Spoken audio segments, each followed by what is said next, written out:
నమస్తే, నేను మీ Tej. Toxic movie release అయింది. మూవీ అయితే డిజాస్టర్ అనే చెప్పాలి. 2026 ఇయర్లో అతిపెద్ద డిజాస్టర్ ఈ మూవీ ఖచ్చితంగా సొంతం చేసుకుందని చెప్పాలి. ఇక ఈ మూవీ యొక్క రైట్స్ దిల్ రాజు గారు కొనుగోలు చేశారు. సో ఆయనకి కొన్ని వందల కోట్లలో నష్టం వచ్చినట్టు కూడా చెప్తున్నారు. అలాగే ఒక వర్గం కావాలని చెప్పి ఈ సినిమా బాలేదు అంటూ కూడా ప్రచారం చేపిస్తున్నారంటూ కూడా చెప్తున్నారు. సో క్లియర్ గా తెలుసుకుందాం. మనతో పాటు డిస్కస్ చేయడానికి సీనియర్ జర్నలిస్ట్ దాము బాలచంద్ర ఆయనతో మాట్లాడతాం. నమస్తే సార్. నమస్తే. టాక్సిక్ మూవీని దిల్ రాజు గారు తీసుకున్నారు, తెలుగు 2 రాష్ట్రాల రైట్స్. సో ఒక వర్గం కావాలని చెప్పి ఆ సినిమా బాలేదు, అసత్య ప్రచారాలను సృష్టించి డబ్బులు ఇచ్చి మరి రాయిపిస్తుంది. సినిమా టికెట్స్ బుకింగ్ కూడా కావట్లేదు. ఇలా చాలా మంది మాట్లాడుతున్న పరిస్థితి ఏంటి సార్, అసలు ఏం జరుగుతుంది? ఇప్పుడు అన్నిటికంటే ఇక్కడ టాక్సిక్ డిజాస్టర్ టాక్ వచ్చింది, కానీ నిజానికి టాక్సిక్ కలెక్షన్లు చూస్తే మాత్రం బ్రహ్మాండమైన కలెక్షన్లు అయితే వచ్చాయి. ఎందుకంటే దానికి కారణం అడ్వాన్స్ బుకింగ్స్. ఆల్రెడీ బుక్ చేసేసుకున్నారు కాబట్టి వాళ్ళందరూ ఒకసారన్నా చూస్తారు. బాగాలేదని చెప్పినా చాలా మంది, నిన్న మా ఫ్రెండ్ చెప్తున్నారు, థియేటర్లోకి ఎంటర్ అయ్యేటప్పుడు బయటకు వస్తున్న ఇంకొక ఫ్రెండ్ తను కలిసి, నువ్వు కానీ ఈ సినిమాకి వెళ్తే ఇంటర్వెల్ నుంచి పారిపోయి వచ్చేస్తావు అని చెప్పాడంట. కానీ ఇతనికి ఇంటర్వెల్ నుంచి పారిపోవాలనేమి అనిపించలేదు. నాకు నచ్చిన సినిమా.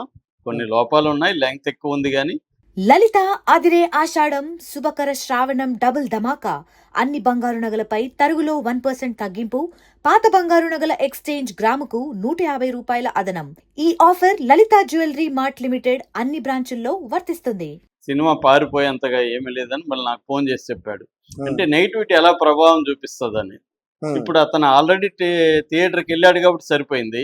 థియేటర్కి వెళ్ళాలి, లేకపోతే టికెట్ కొనుక్కోవాలనుకునే వాడికి ఇలా చెప్పాడు అనుకో, నేను పారిపోయి వచ్చేసానని, ఎందుకులే మనం పారిపోయి వచ్చేయడం అని పోడు కదా, చాలామంది పోరు.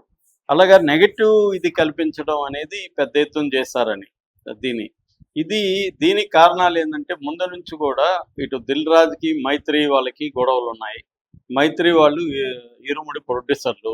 దిల్ రాజు ఈ సినిమాను కొన్నాడు, టాక్సిక్ సినిమాని. 2 తెలుగు రాష్ట్రాల్లో డిస్ట్రిబ్యూషన్ రైట్స్ దిల్ రాజు తీసుకున్నాడు. దిల్ రాజు ఎప్పుడైనా మామూలుగా ఏంటంటే బార్గెయిన్ చేస్తారు, కానీ ఈసారి దిల్ రాజు యాష్ మీద ఉన్న నమ్మకంతో ఇది బార్గెయిన్ కూడా చేయలేదు. ఆ కే నారాయణ ప్రొడ్యూసర్ ఉన్నాడు, ఆయన మనకు తెలుసు, ఆల్రెడీ చాలా సినిమాలు తీశాడు. విజయ్తో కూడా మొన్న వచ్చిన విజయ్ సినిమా అది, ఇప్పుడు కాకా కూడా ఆయనది, చిరంజీవిది.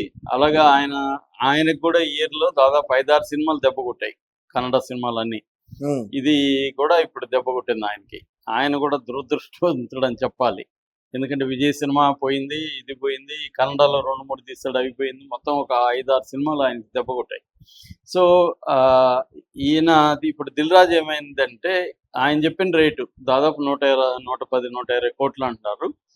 మొత్తం 2 రాష్ట్రాలకి హై రేటు పెట్టి కొనేసాడు దిల్ రాజు. కొనేస్తే ఇరుముడికి ఉన్న థియేటర్లన్నీ చాలా వరకు ఇటు మళ్ళీ టాక్సిక్కి. అందువల్ల ఇక్కడ అడ్వాన్స్ బుకింగ్స్ బాగా వచ్చాయి మనకి. ఓవరాల్గా ఇండియాలో దాదాపు అడ్వాన్స్ బుకింగ్సే 65 కోట్లు వచ్చాయి. 20 లక్షల టికెట్లు అమ్ముడిపోయినాయి. మొత్తంగా 24,579 షోలు పడ్డాయి నిన్న. సో దీంట్లో ఇండియా వైజ్ తీసుకున్నప్పుడు 120 కోట్ల గ్రాస్ వచ్చింది. ఇది అట్లాగే 101 కోటి నెట్ వచ్చింది. 101 కోట్ల 10 లక్షల నెట్ ఇండియాలో వచ్చింది. దురంధర్ 2కి 103 కోట్ల నెట్ వస్తే, టాక్సిక్కి 101 కోటి వచ్చింది. అంటే దురంధర్ తర్వాత సెకండ్ హైయెస్ట్ ఈ 6 నెలలు ఇండియాలో. 2026లో ఓపెనింగ్లో సెకండ్ హైయెస్ట్ అంటే రికార్డు క్రియేట్ చేసినట్టు. దురంధర్ అంటే ఆల్రెడీ దురంధర్ 1 హిట్ అయింది కాబట్టి దురంధర్ 2కి 103 crores రావడం పెద్ద ఆశ్చర్యం కాదు. కానీ దీనికి 4 ఏళ్ళు గ్యాప్ వచ్చిన యాష్కున్న ఇమేజ్ ఏంటనేది ఈ సినిమా ద్వారా మరొకసారి ప్రూవ్ అయింది. అంటే యాష్ వల్లనే 103 కోట్ల నెట్ ఫస్ట్ డే కలెక్ట్ అయింది. మనకి మన భాషల వారీగా చూస్తే, రీజనల్ వారీగా హిందీలో 55 కోట్లు, అంటే హిందీలో బెస్ట్ కలెక్షన్లు వచ్చాయి దీనికి.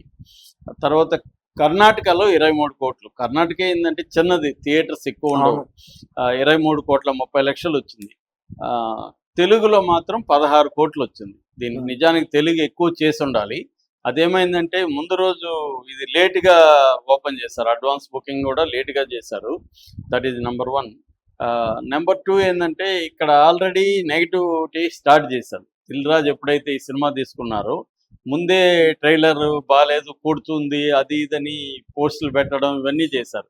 రిలీజ్కి ముందే నెగిటివిటీ స్ప్రెడ్ మొదలైంది. అది మరి మైత్రి వాళ్ళు చేశారా, లేకపోతే ఇరుముడి ఫ్యాన్స్ చేశారా, లేకపోతే దిల్ రాజుకి ఆల్రెడీ యాంటీ బ్యాచ్ ఉంది. ఈవెన్ మెగా ఫ్యామిలీలో కూడా మెగా ఫ్యాన్స్ కూడా దిల్ రాజు అంటే పడదు.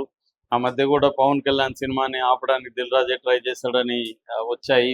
సో వీటన్నిటి నుంచి దిల్ రాజుకి కొంత నెగిటివ్ ఎకో సిస్టమ్ అనేది ఒకటి తెలుగు రాష్ట్రాల్లో ఉంది.